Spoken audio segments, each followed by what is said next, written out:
누구나 엄마 아빠가 되는 건 처음일 겁니다. 그래서 태아보험을 준비하는 것도 당연히 서투를 수밖에 없는 건데요. 직접 공부하고 내가 필요한 담보를 하나하나 넣는 게 제일 베스트이긴 합니다만, 그러기 위해선 내 시간과 피나는 노력이 뒷받침돼야 되기 때문에 분명 어려워하시는 부분들도 있을 거예요. 하지만 제가 대신 공부했고 제가 현장에서 경험하면서 제 실제 조카가 가입한 설계안 그대로 소개를 해드리는 거라서 이대로만 하셔도 사실 충분한데요. 조금씩 배워가며 우리 아이를 위한 준비를 시작하시면 되겠습니다. 이 영상이 그 첫걸음이 되길 바랍니다. 그럼 최신 반영된 태아보험 30세 만기 설계안 이제부터 설명해 드릴 텐데요. 보험료부터 말씀드리자면 출생 전은 56,800원, 출생 후는 36,980원입니다. 임신 주수 9주 미만 산모님 기준이며 주수에 따라 출생 전 보험료는 계속 변동될 수 있으니 이 부분은 참고해 주시면 되겠습니다. 보험료는 실제로 출생 후 보험료가 출산을 한 다음에 20년 동안 납부를 해야 하는 금액이기 때문에 이 금액을 중점적으로 보셔야 하는데요. 다른 보장들은 사실 없어도 되지만 지금 말씀드리는 보장들은 필수 담보이니까 꼭 구성을 해주세요. 그럼 보장 내용들에 대해 하나하나 살펴보도록 하겠습니다. 첫 번째는 기본계약 상해 후유장애 담보입니다. 다치는 상해로 인한 충분한 치료를 받았음에도 남아있는 영구적인 정신 또는 육체 훼손 상태를 보험회사는 상해 후유장애라고 말하는데요. 예를 들어서 교통사고는 상해죠. 이 모든 상해로 인해 척추 압박골절로 후유장애가 15%가 남았다면 1억 원의 15% 1,500만 원이 지급이 되는 구조입니다. 그리고 우리 신체 대부분이 해당이 되기 때문에 보장하는 범위도 넓고 부위별로 각각 보장하면서 반복 지급도 가능한데요. 이렇게 1억 원만 구성하셔도 충분하고 말 그대로 기본 계약이기 때문에 반드시 구성하셔야 하는 담보 중 하나입니다. 다음은 골절진단비 담보와 골절진단비 치아파절 제외 담보입니다. 팔, 다리, 손가락, 발가락은 물론 넘어져서 골절이 되거나 사탕을 먹다가 이가 부러지는 경우에도 보장을 해주고 있는데요. 아이가 놀이터에서 놀다가 다쳐서 팔에 실금이 간 경우나 사탕을 먹거나 넘어져서 이가 부러진 경우, 출생 과정에서 발생할 수 있는 쇄골 골절이 되는 경우 등 그 밖에 많은 상황에서 골절 진단비는 생각보다 다방면에서 청구가 이루어질 수 있어서 50만 원 최대 구성을 해주시는 게 좋습니다. 다음은 상해 입원 일당입니다. 다쳐서 입원하는 경우 하루에 5만 원씩 지급을 해주는 담보인데요. 어린이 상해 사고 관련해서는 뉴스에서나 미디어에서 자주 접할 수 있는데 대표적으로 교통사고도 그렇지만 어디서 떨어지거나 골절이나 화상사고 시 입원하는 경우에도 전부 포함해서 보장하고 있기 때문에 5만 원 최대로 구성을 했습니다. 다음은 상해 1호종 수술비 담보입니다. 작은 수술부터 큰 수술까지 차등 지급해주는 수술비예요. 교통사고 등으로 크게 다쳐서 머리나 가슴, 배 등을 개복해야 하는 큰 수술을 할 땐 비용이 상대적으로 많이 나올 수 있어서 여기서 상해 1호종 수술비를 구성해서 큰 수술했을 땐 1,000만 원이 보장될 수 있게끔 상해 1호종 수술비를 구성했습니다. 이 담보만 있으면 골절 수술비나 화상 수술비 같은 담보들은 중복되기 때문에 굳이 안 하셔도 괜찮습니다. 다음은 질병 후유장애 담보입니다. 상해와 반대로 아팠을 때 치료를 받았음에도 영구적인 정신 혹은 육체의 후유증이 남았을 때 보장해주는 담보인데요. 상해 후유장애와 마찬가지로 머리부터 발끝까지 보장 범위가 넓다는 게 큰 특징입니다. 후천적인 장애도 보장되지만 선천적인 뇌성마비나 다운증후군, 사지결손 등의 장애까지 보장을 해주는데요. 그 밖에도 눈, 청력, 씹어먹거나 말하는 장애, 척추기형, 팔, 다리, 신경계, 정신행동장애 등등 정말 폭넓게 보장을 해주고 있어요. 신생아의 경우 아주 작은 질병에도 후유증이나 합병증이 크게 올 수도 있는 부분이라서 필수 특약이라고 생각을 합니다. 다음은 암 관련된 보장입니다. 아마 태아보험에서 가장 경제적으로 리스크가 큰 질환을 꼽는다면 단연 백혈병과 같은 소아암을 꼽을 수 있는데요. 우리가 보험을 가입하는 이유도 이런 위험 리스크를 대비하는 게 주 목적인데 저는 암 관련된 보장을 어떻게 구성을 했는지 말씀드리겠습니다. 암 진단비는 1억, 다발성 소암 진단비 5천만 원, 재진단암은 2천만 원 이렇게 구성을 했는데요. 일반암 1억 원을 메인으로 다발성 소암 진단비는 서브로 5천만 원을 구성했습니다. 통계 자료를 살펴봐도 우리나라 0세부터 14세까지 암 발병 순위는 1위가 백혈병, 2위가 림프종, 3위가 뇌 및 중추신경계인데요. 1위부터 3위까지 전부 보장되는 다발성 소암을 서브로 구성을 한 거고요. 일반암 1억 원에서는 위 3개를 포함한 보장 범위가 가장 넓은 암을 1억 원 메인으로 설정했다고 생각을 해주시면 될 것 같습니다. 여기서 급성 림프 모구 백혈병은 평균 3년이라는 장기간 치료를 필요로 할 수 있기 때문에 2년이나 재발이나 지소감 등을 보장해주는 재진단암까지 추가로 구성을 했습니다. 다음은 유사암 진단비인데요. 기타 피부암, 갑상선암, 제자리암, 경계성 종양 총 4가지에 대해서 보장이 되는데 2020년 국가암정보센터에 따르면 특히 갑상선암은 15세부터 64세까지 발병률이 가장 높은 암이고요. 일반암에서는 이 4가지가 제외되기 때문에 최대 금액 2천만 원으로 준비를 했습니다. 다음은 뇌졸중과 뇌혈관 질환 담보입니다. 뇌질환 관련해서는 사실 뇌혈관 질환 담보 하나만 구성하셔도 그 안에 뇌졸중도 포함되어 있기 때문에 뇌혈관 질환 하나만 있어도 큰 문제는 없어요. 그렇지만 태아보험에서 뇌졸중도 굳이 구성을 한 이유는 출생 과정에서 발생할 수 있는 신생아 뇌 뇌출혈 대비 때문입니다. 이 신생아 뇌출혈이 발생했을 때 뇌혈관, 뇌졸중 가입 금액의 20%만 보장을 해주고 있기 때문에 뇌졸중도 같이 구성해서 각각 400만 원씩 총 800만 원을 중복 보장받을 수 있도록 구성을 해주셔야 돼요. 간혹가다 뇌혈관 1, 2로 구성하시는 분들도 계시는데 이 뇌혈관 1, 2로 구성을 하게 되면 신생아 뇌출혈에 대해선 400만 원만 보장이 되고 명칭은 뇌혈관 질환 1, 2지만 뇌혈관 질환 안에 해당하는 질병을 2번 보장하는 게 아니라 보장하는 범위를 반반 나눠놓은 구조거든요. 그래서 뇌혈관 뇌졸중 보장 범위와 뇌혈관 1, 2 보장 범위는 동일하다고 생각해 주시면 될 것 같습니다. 다음은 허혈심장질환 담보인데요. 태아보험에서 심장혈관 진단비는 대표적으로 협심증과 급성심근경색을 보장해주는 허혈심장질환과 여기에 부정맥과 심부전 등도 보장해주는 심혈관 질환이 있어요. 각자 보장하는 내용을 자세히 살펴보면 허혈심장질환은 I20에서 I25까지 포함하고 있고 심혈관 질환은 I20에서 I25, 즉 허혈성도 포함해서 I47, I48, I49, I50을 추가로 더 보장을 해주는 담보입니다. 그럼 심혈관은 허혈성보다는 보장 범위가 더 넓다는 뜻인데 범위가 넓으니까 꼭 심혈관으로 넣어야 하는 건지 통계 자료를 보면서 설명을 드려볼게요. 2023년도 통계 자료를 보면 I47에서 I50까지의 0세에서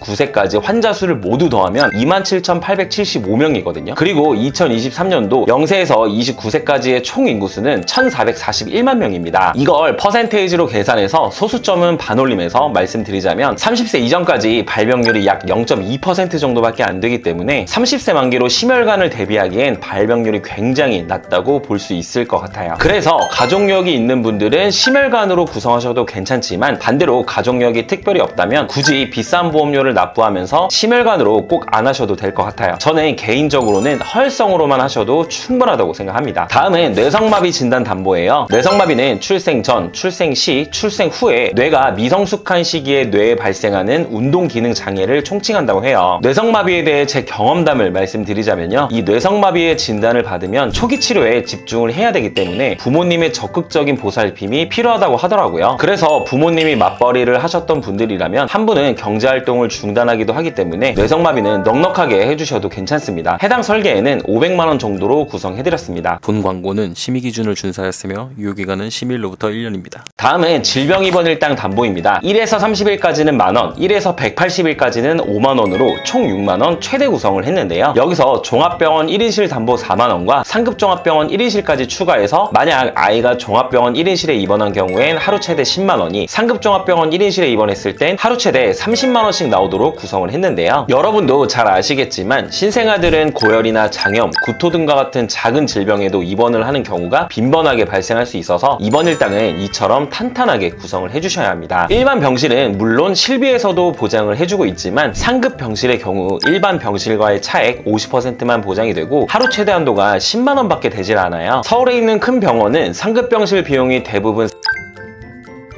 실비 최대 한도 10만원을 보장받더라도 자기 부담금을 하루당 최소 30만원 정도 부담을 해야 합니다. 대부분의 소아병동은 상급병실로 많이 이용을 하므로 이 자기 부담금에 대해서 입원 일당으로 어느 정도 보완을 해준다고 생각을 해주시면 될 것 같아요. 또 하나, 간혹 질병 중환자실 입원 일당 담보가 없으면 저체중아 입원 일당이 보장 안 되는 것으로 생각하시는 분들이 계시는데요. 저체중아나 조산으로 인큐베이터로 입원을 하게 되면 질병 입원 일당 담보에서 하루에 6만원씩, 저체중아 입원 일당 담보에서도 3일 이상부터 추가적으로 5만원씩 보장이 됩니다. 여기서 중환자실 입원 일당을 더 추가하는 개념이에요. 또한 우리나라 본인 부담률 경감 제도로 인해 저체중아로 입원 시 본인 부담률 5%만 부담하면 되고 이마저도 실비에서 보장하기 때문에 생각보다 병원 비용이 안 나올 수 있으니까 이 부분은 참고해서 중환자실 입원 일당 구성 유무를 판단해 보시면 좋을 것 같아요. 저는 개인적으로 중환자실을 추천하진 않습니다. 다음은 질병수술비 선천 포함 혀유착 제외 40만원, 질병수술비 선천 포함 혀유착 제외 경증 제외 담보 10만원 구성했습니다. 아이가 뱃속에서부터 가지고 태어난 선천적인 질병이 중요하다고 말씀드리는데 이런 선천적인 질병으로 수술했을 때 최대한 보장받을 수 있도록 구성을 해드렸고 다발성 수술들도 최대한 넉넉하게 보장을 받을 수 있도록 구성을 해드렸는데요. 선천 이상 수술 관련해서는 예를 들어 심실 심방 중격 결손이나 다지증, 구순열, 9개월 수술과 같은 이런 선천 이상 수술 부분들에 대해선 50만원 그대로 보장을 해주도록 설계를 했습니다. 미용 목적이나 성형 수술 등의 몇 가지 안 되는 내용 내용들이 약관에 기재되어 있고 이러한 면책사항 몇 가지 제외하고 선천 이상을 포함하는 수술들을 최대한으로 보장 금액을 설정을 해드렸다고 보시면 될 것 같고요. 참고로 개인적으로 입원 일당 다음으로 이 수술비 담보 청구율이 가장 높은 것 같습니다. 다음은 질병 1/6종 수술비 담보인데요. 상해 1호종 수술비와 마찬가지로 가입 금액이 높아질수록 복잡하고 중대한 수술이라고 보시면 되는데, 예를 들어 1종은 탈장이나 편도, 중이염 수술 등이 있고 2종은 맹장, 전립선, 디스크 수술, 3종은 협심증, 위궤양, 유방 절제술 등이 있고요. 4종은 기관지나 폐, 신장 등을 개복한 동반 수술, 5종은 뇌출혈, 심근경색, 암수술, 장기이식 수술 등이 해당이 됩니다. 1종은 20만원부터 5종은 1000만원까지 수술 정도에 따라 지급이 되는데요. 우리가 흔히 하는 수술은 대부분 1에서 3종에 분포되어 있다고 생각을 해주시면 될 것 같습니다. 질병 수술비 하나로는 큰 수술을 받았을 땐 50만원밖에 보장이 안 되기 때문에 질병 수술비와 종 수술비를 같이 구성해 주시는 게 좋고요. 6종은 다발성 선천 이상 수술비로 선천질환 전용 수술비입니다. 혀유착증 수술은 여기에 포함되어 있고요. 그 외에도 모반이나 부위계 등 질병 수술비와 함께 중복으로 구성을 해주시면 선천 이상 수술비 부분에서 좀 더 강화를 할 수 있다고 생각해 주시면 되겠습니다. 다음은 어린이 개용 심장 수술, 어린이 심장 시술 담보입니다. 어린이 개용 심장 수술은 심장병으로 인해 개용 심장 수술을 받은 경우, 어린이 심장 시술은 심장 시술을 받았을 때 해당 담보에서 지급을 해주는데요. 참고로 어린이 심장 시술 담보는 22주 6일 내에만 구성할 수 있습니다. 9세 이하 주요 수술 통계에서 4위가 심장 수술인 만큼 발병률이 높다는 통계도 있기 때문에 심장 관련된 담보들은 가능하면 최대로 구성을 해주시는 게 좋습니다. 다음은 특전 선천 이상 수술 담보 200만원 구성했는데요. 특전 선천 이상은 다발성보다는 조금 더 중대한 신경계통이나 눈, 귀, 얼굴, 목, 순환계통 등 특정 부위에 대해 폭넓게 보장을 해준다고 보시면 될 것 같아요. 태아특약 중 하나이기 때문에 22주 6일까지만 구성할 수 있고, 태아보험에서는 이런 선천 관련된 특약들은 꼭 구성을 해주셔야겠죠. 이 밖에도 양성 뇌종양 진단 담보나 심장 관련 소아 특정 질병 진단 담보, 중대한 재생불량성 빈혈 진단 담보, 중증 세균성 수막염 진단 담보 등등 청구율이 높진 않지만 막상 발생했을 땐 병원비가 많이 발생할 수 있고 가입 금액이 큰 가성비 담보들이라 구성을 했고, 자녀 10대 질병 수술비나 소아 탈장 수술 담보, 충수염 수술 담보 등은 수술 통계 자료에서 상위권을 차지하고 있기 때문에 발생했을 땐 여러 곳에서 중복 보장되게끔 설계를 했습니다. 다음은 가족 일상생활 중 배상 책임 담보입니다. 만약 예비 부모님분 중에 이 특약을 한 분도 안 가지고 있다면 꼭 구성하는 것을 추천드려요. 본인을 포함한 등본상 다른 가족이 남의 신체나 물건에 피해를 입혔을 때 피해 금액을 대인, 대물 사고 시에 일정 금액을 공제하고 보상을 해줍니다. 실제 제 고객님 한 분 중에서 내 아이가 다른 아이의 눈을 실수로 찌른 적이 있는데 해당 치료 비용이 많이 나왔을 때도 보상을 받았던 사례가 있었어요. 여기에 누수 관련된 보장도 추가할 수 있기 때문에 비용적으로 여유가 되신다면 해당 부분까지도 같이 구성해 주시면 되겠습니다. 마지막 태아특약 4가지 남았는데요. 지금 보시는 태아특약은 태아납 1년 만기입니다. 말 그대로 보험료를 태아기간 동안에만 납입을 하면 되기 때문에 필수로 구성을 해주시는 게 좋고요. 태아담보 첫 번째는 선천장애 출생 담보입니다. 심방심실 중격결손인 Q21 코드뿐만 아니라 다지증, 구개열, 구순열, 다운증후군 등 아이가 태어날 때 발생할 수 있는 수많은 선천질환에 대해서 보장을 해주고 있고요. 위표를 보시면 1종이 가장 경미하기 때문에 1종은 30만원, 2종은 100만원, 3종은 1000만원으로 구성을 했습니다. 참고로 2종은 200만원, 3종은 2000만원까지 가입 금액을 높일 수도 있어요. 수술이나 다른 치료가 없어도 진단 하나만으로 보장이 가능하기 때문에 정말 중요한 특약이라고 보시면 될 것 같아요. 개인적으로는 보험금 청구가 다수 있었던 담보이기도 합니다. 두 번째는 저체중아 입원 일당 담보입니다. 아이가 2.5kg 이하 미숙아로 태어나서 3일 이상 인큐베이터를 이용한 경우 3일에서 60일 한도로 하루당 5만원씩 지급을 해줍니다. 세 번째는 선천변형 두상 진단 담보입니다. 선천변형 두상 진단 담보에서 포함하는 Q67.2, Q67.3, Q75 질병 코드는 특정 선천 이상 수술에서 수술을 받았을 때 포함하지만 선천장애 출생 담보에서는 따로 포함하고 있지는 않아요. 그래서 해당 질병으로 수술을 했을 땐 특정 선천 이상 수술 담보에서 200만원 보장을 하지만 수술을 안 했을 땐 보장이 안 되기 때문에 여기에 선천변형 두상 진단 50만원을 추가해 장두증, 쏠림머리증, 두개골 유압 진단 시 추가적으로 보장을 받을 수 있게끔 설계를 했습니다. 마지막 신생아 질병 입원 일당 담보인데요. 임신 28주부터 출생 후 1주 사이에 질병으로 입원을 하게 되면 하루에 만원씩 지급을 해줍니다. 대표적으로 신생아 폐렴, 기관지염, 황달 등이 있는데 신생아 때 빈번하게 발생할 수 있는 질병들이기 때문에 구성을 해주시는 게 좋을 것 같고요. 이 태아 특약들은 태아납 1년 만기이기 때문에 보험료를 태아 기간 동안에만 납부를 하고 출생 후에 1년 동안 보장이 가능해요. 납입 기간도 짧은 편이라 꼭 구성을 해주시는 게 좋을 것 같습니다. 여기까지 36,980원 가성비 설계안을 소개해드려봤습니다. 해당 설계안이 필요하시거나 궁금한 점 있는 분들은 위 전화 전화로 연락 주시거나 카카오톡 채널로 문의 주시면 성심성의껏 답변해드리겠습니다. 임신 소식을 알리고 축하를 받았지만 마음 한켠엔 혹시라는 불안이 자리를 잡을 겁니다. 그 불안을 줄여주는 현실적인 준비가 바로 태아보험일 텐데요. 그래도 보이지 않는 미래 때문에 너무 이것저것 생각하지 마세요. 우리 아이는 다른 아이들과 달리 건강할 수도 있는 거니까요. 긴 영상 시청해주셔서 진심으로 감사합니다. 본 광고는 심의 기준을 준수하였으며 유효기간은 10일로부터 1년입니다.